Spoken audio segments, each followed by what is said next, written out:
right, guys. So the Biden Department of Injustice has moved to push a judge to sentence Devon Archer, um, to prison on a case unrelated to the issues the House Oversight Committee will be addressing soon.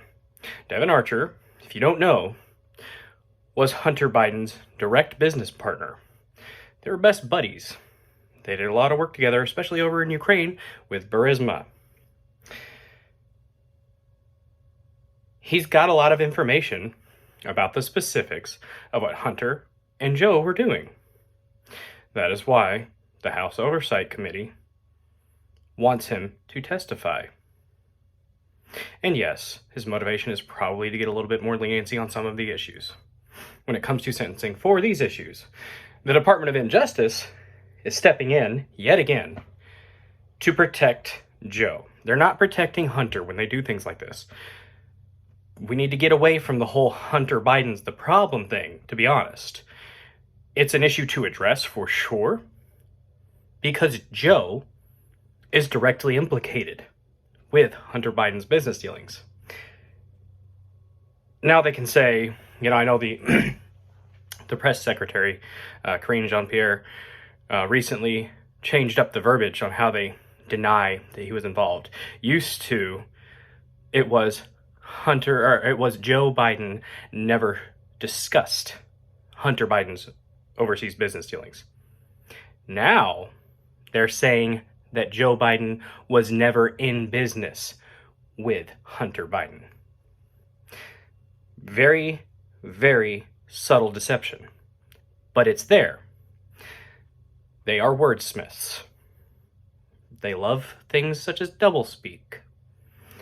That's why it's intentional to cause cognitive dissonance within you.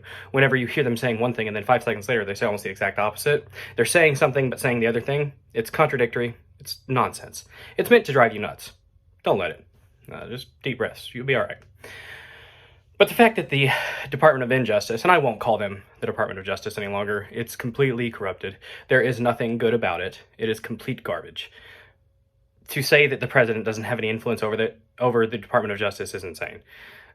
When a department is being used in the ways that this one is, yeah, that is injustice. It needs to be scrapped. We need to etch-a-sketch a lot of our government at this point.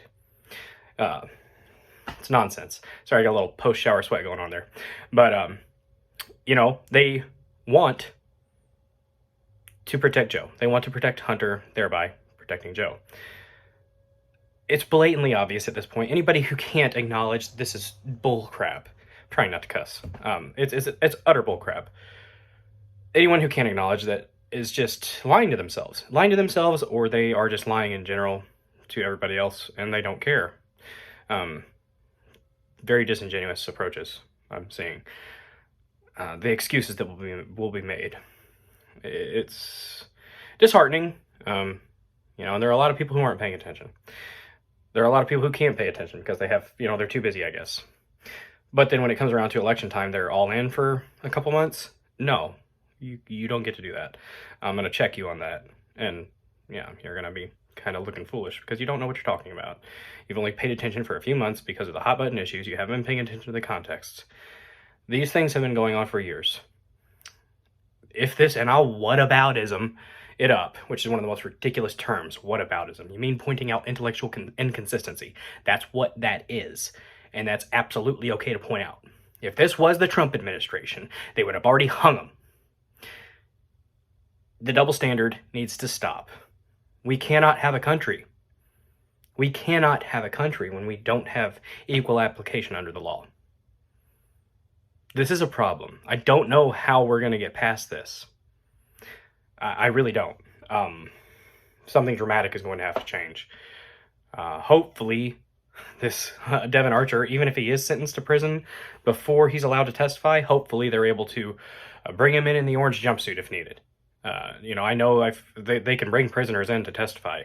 So just because he's getting sentenced to prison doesn't necessarily mean that he won't be able to testify.